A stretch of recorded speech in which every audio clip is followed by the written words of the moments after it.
Bueno, podemos decir que el grado de modificación que hemos realizado sobre todo los ecosistemas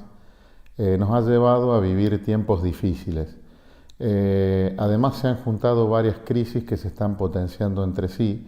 y la defaunación que conocemos como crisis de la biodiversidad y sus causas que analizaremos seguidamente también están potenciando otras crisis como las crisis climáticas, las crisis de la pobreza, crisis de las enfermedades, crisis energética, crisis del agua también como recurso esencial para nosotros. Y sobre todo, la población humana tal vez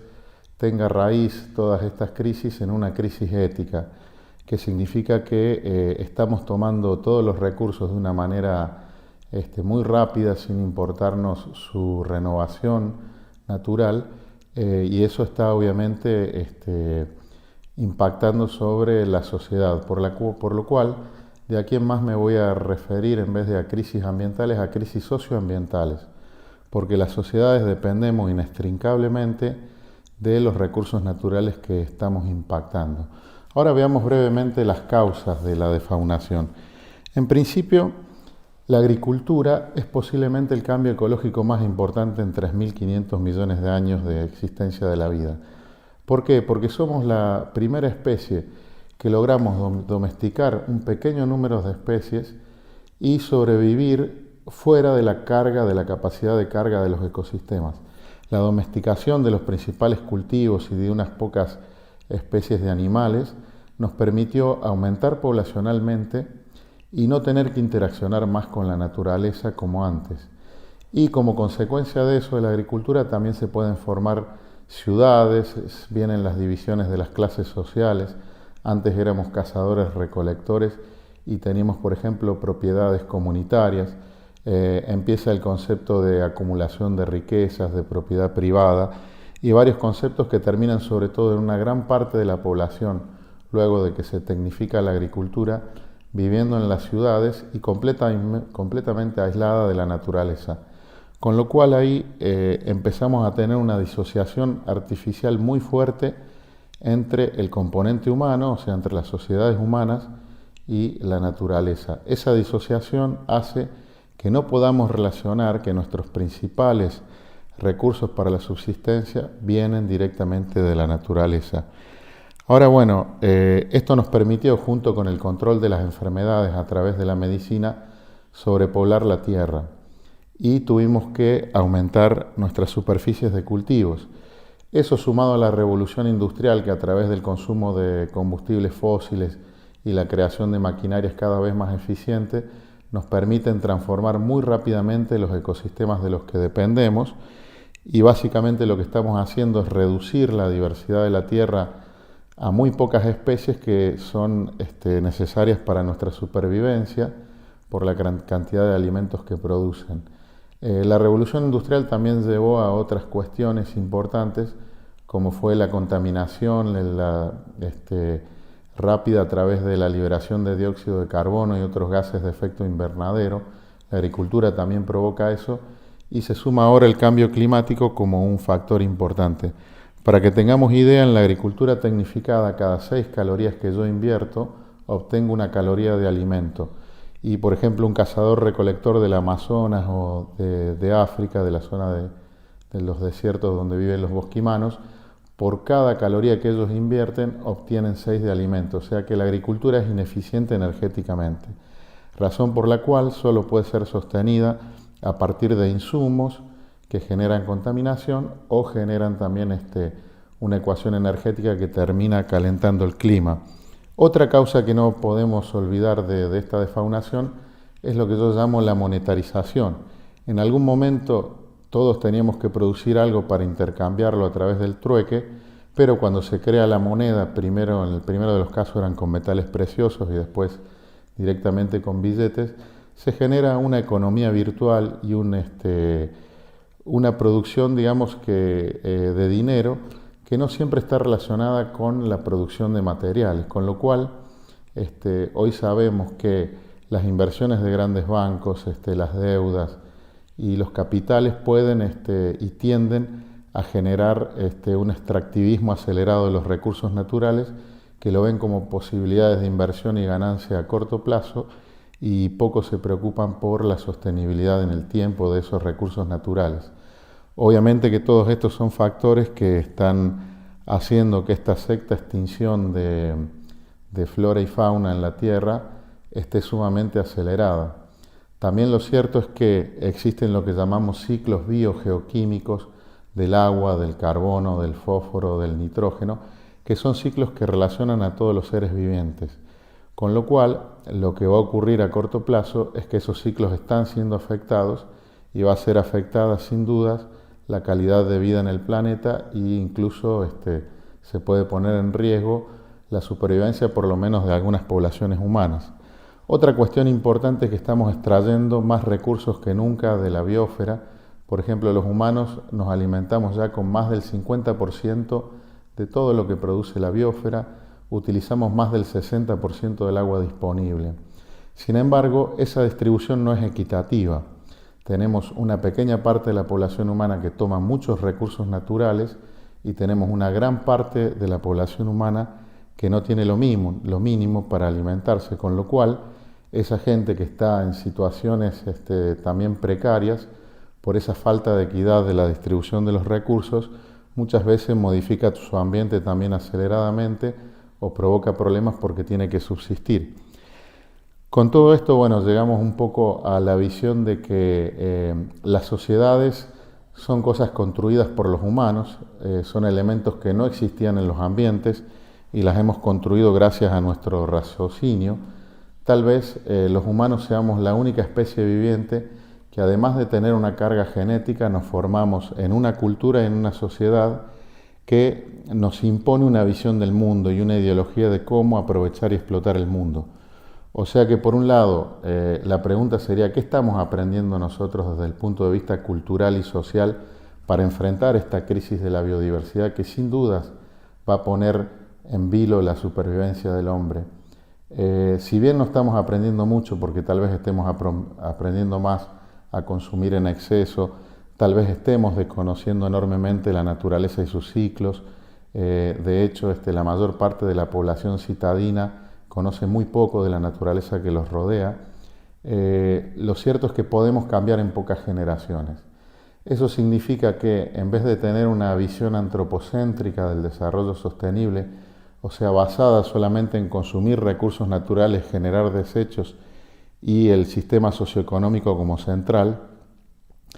podemos pasar a una visión que sea más equilibrada, que no necesariamente es la biocéntrica. La visión biocéntrica propone que para uno conservar la naturaleza tiene que excluir al hombre, por ejemplo, los grandes parques nacionales. Y justamente con esta visión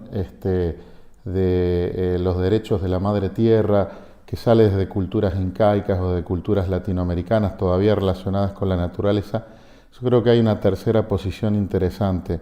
que es decir, bueno, el hombre inevitablemente está relacionado con la naturaleza. Estas tribus, como por ejemplo las tribus indígenas que conocemos en nuestros trabajos en misiones, como los Embuá o los Huichis del Chaco, utilizan la naturaleza, o sea, comen animales, utilizan plantas, desarrollan pequeños cultivos, pero lo hacen de una manera en donde hay un límite claro que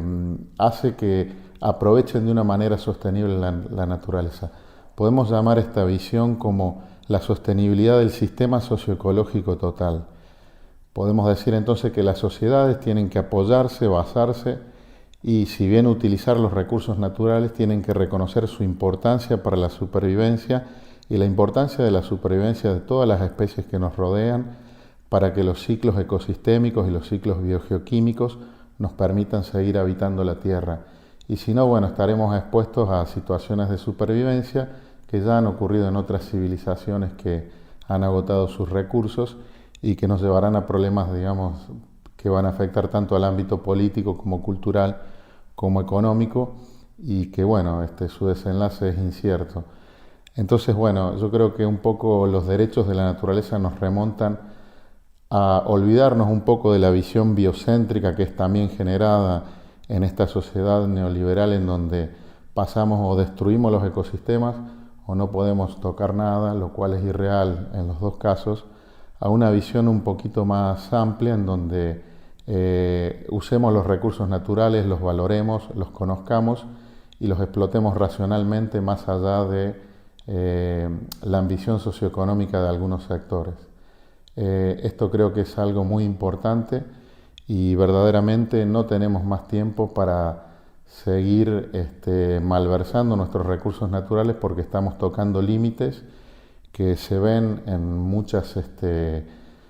problemas que se están generando en relación de la naturaleza con el hombre. Nosotros particularmente, por ejemplo, estamos viviendo inundaciones cada vez más seguidas,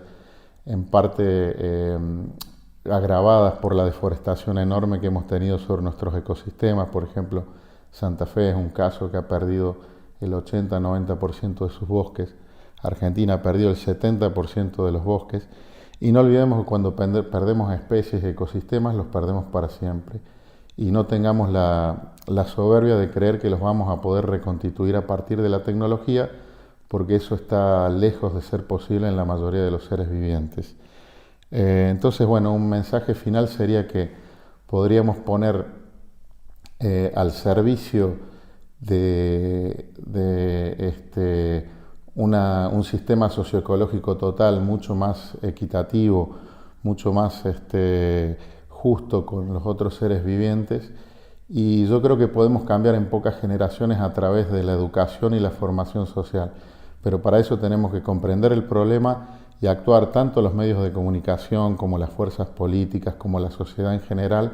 mancomunados para enfrentar estas crisis socioambientales que verdaderamente son crisis civilizatorias y que van a poner en riesgo y en tela de juicio a la propia civilización humana. Cuando hablamos de las crisis socioambientales,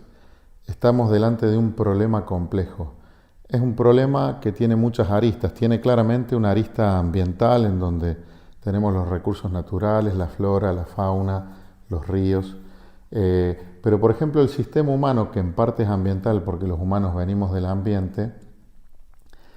es mucho más complejo porque además está modulado por la cultura,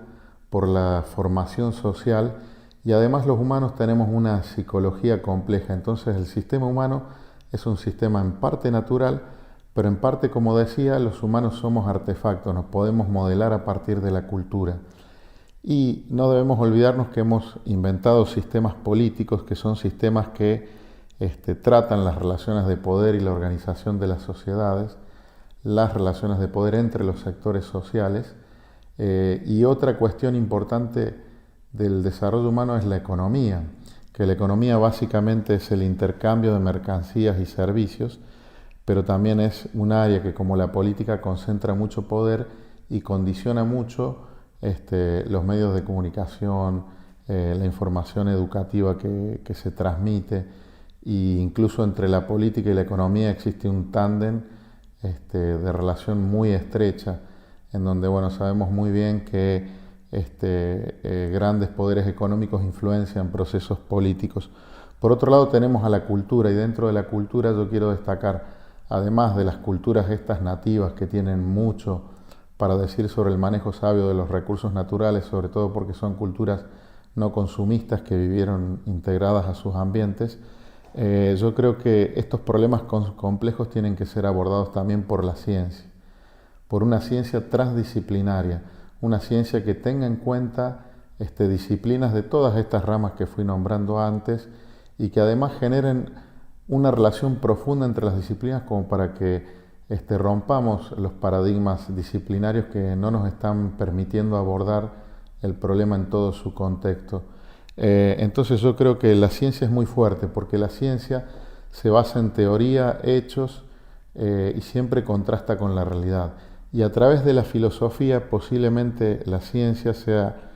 el único medio cultural para modificar las ideologías. Las ideologías han sido construidas básicamente basándonos en conocimiento revelado, en pensamientos de cómo debería ser la sociedad, pero yo creo que hoy no tenemos una ideología adecuada para afrontar los problemas ambientales que tenemos, que son sin duda transdisciplinarios. Transdisciplinarios porque necesitamos de la ciencia y la interdisciplina actuando en conjunto para abordar todos estos problemas desde una óptica integrada.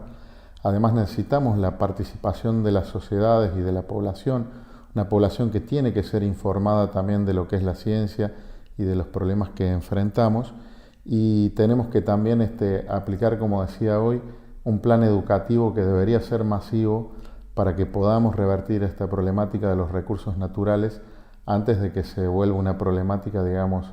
extremadamente profunda y muy difícil de solucionar, tanto para las sociedades como para la tecnología.